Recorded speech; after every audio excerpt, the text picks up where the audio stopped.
1964, la Diputación Provincial de Málaga publica un libro cuyo autor es Baltasar Peña Hinojosa, que fue presidente de dicha corporación, y se titula el libro Los pintores malagueños del siglo XIX.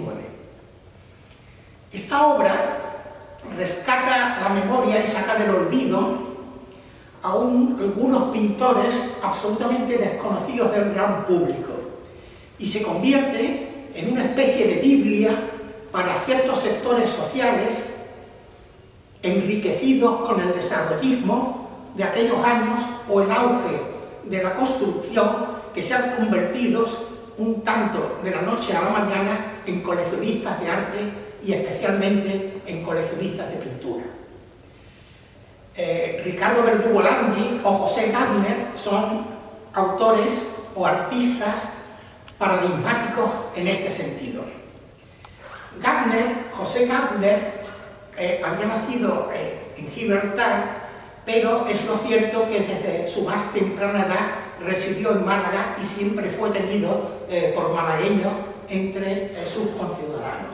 Él aquí fue discípulo de Ocón y en cierto modo hereda o está en la estela del mismo Carlos Valls. Gardner fundamentalmente es un marinista y su obra más conocida es La destrucción de la Invencible. Este cuadro aúna dos cosas a mi modo de ver.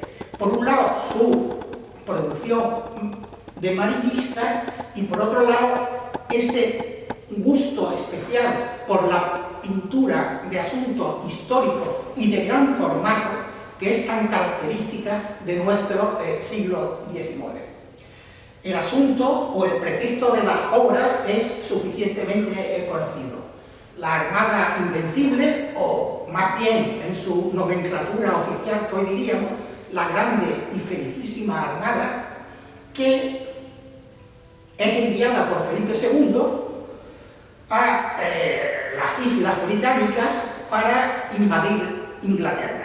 Esta armada estaba prevista ser puesta en manos de un marino experto, el Marqués de Santa Cruz, pero desgraciadamente fallece y un tanto improvisadamente es puesta al mando de ella el duque de Medina Sidonia, que era un general experto, pero que en modo alguno era un marino. Esta es una de las causas que suelen señalarse como que dio el resultado del fracaso de la Invencible. También es lo cierto que parece que la Armada salió con cierto retraso en una época en que ya los temporales amenazaban.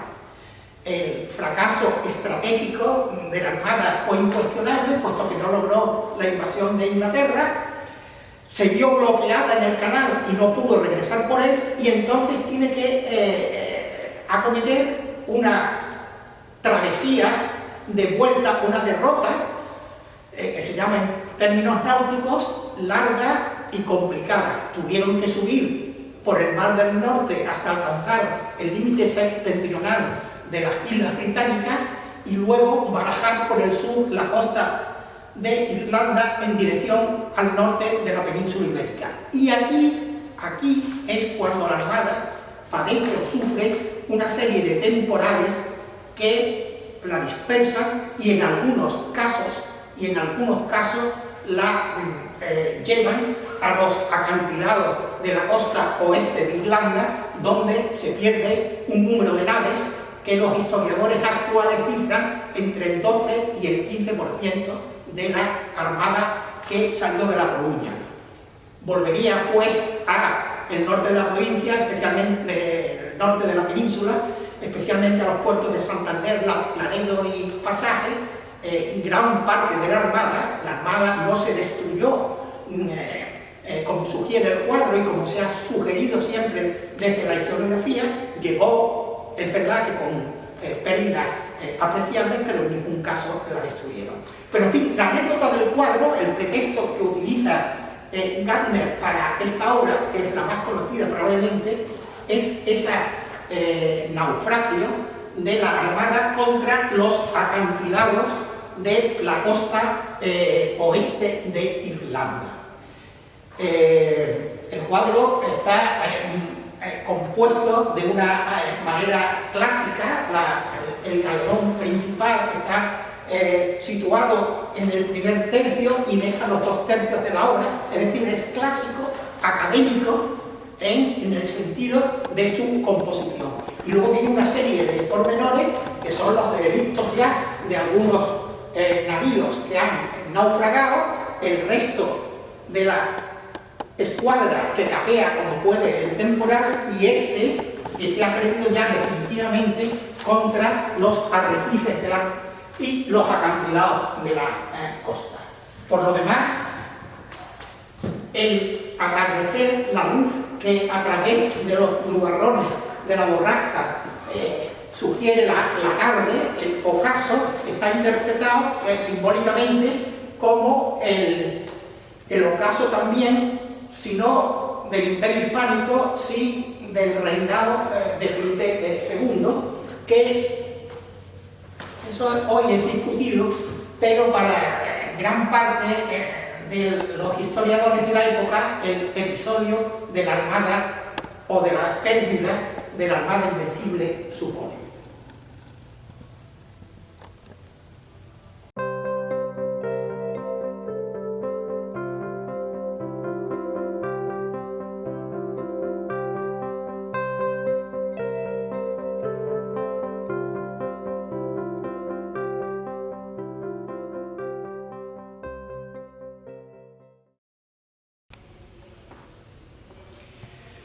Emilio Ocón Rivas está considerado, y está considerado en buena medida porque lo fue, el maestro de toda una generación de pintores malagueños del siglo XIX y especialmente de marinistas.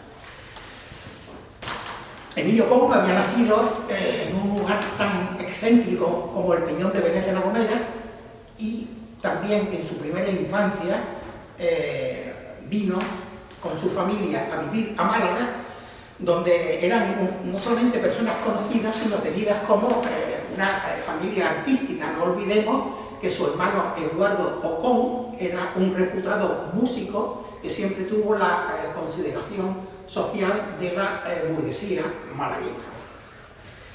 Emilio Ocón, y esto es muy importante, no solo era marinista, sino que era marino profesional. Él había estudiado náutica. Entonces, a su pericia y a su arte como pintor de marinas, añade el plus de verdadero experto en lo que está pintando. Y esto es perceptible en algunos detalles de su obra. Este cuadro, muy conocido, titulado por algunos El naufragio y por otros La última ola, narra o describe un episodio de un salvamento de náufragos durante una borrasca. El bote, sabemos que es un bote salvavidas y que no es un bote de pescadores, por ejemplo, que vuelven apresuradamente hacia la costa porque han sido sorprendidos por una tormenta. No hay elementos en el bote que nos están diciendo que se trata de un bote salvavidas. En primer lugar, este aparejo no es en contra de lo que aparece una veta o un cabo con el que amarrar la barca cuando llegue al muelle. Es un aparejo típico de los botes de salvamento que se llama la guindola. La guindola en sí es lo que hoy pudiéramos llamar un rosco salvavidas, pero no un juguete, sino un salvavidas profesional que va encapillado a un cabo que se lanzaba al mar para que el náufrago se asiera a él cuando el bote estaba ya en las proximidades y luego era jalado, es decir, tiraban de él hacia el bote y finalmente izado al mismo en una maniobra especialmente complicada para evitar el vuelco del bote. Pero hay otro segundo elemento, aparte de la perceptible tormenta. El mar está encrespado, las olas ya en capilla, al fondo Al fondo es muy importante, hay un navío que ha aferrado sus velas y concretamente está aferrando la gavia del trinquete, que es la última vela que le falta por aferrar, porque no soporta ya la fuerza del viento. Otro ejemplo que nos asegura de que se trata de un salvamento es la figura del náufrago.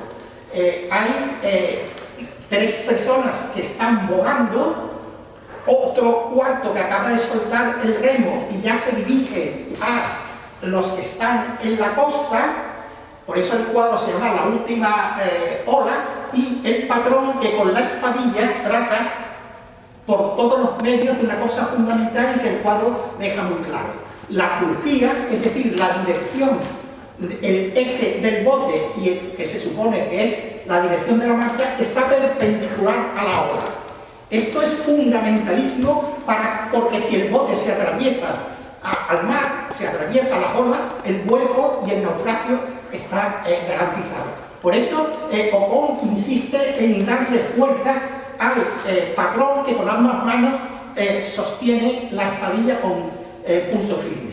Y finalmente la figura desencajada, asustada, friolera, con el pelo batido por el viento del náufrago que acaban de recoger, que está ensimismado, que no participa de la tensión tremenda de las otras imágenes que evocan, que llaman o que mantienen a rumbo el bote, sino que está anonadado, por así decir, por lo que acaba de suceder.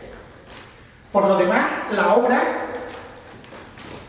trasciende el localismo. Es decir, Ocón no pretende, como otros casos, pintar o reflejar el mar de Málaga. Esto, tanto en su tamaño como en su asunto o como en su representación, ahí están los rociones de la grocera, que llaman los marinos, es decir, la tempestad oscura, y sobre todo el formato grande, con el cual él pretende revalorizar o darle una obra que no está pensada para vender a los turistas o a la burguesía local.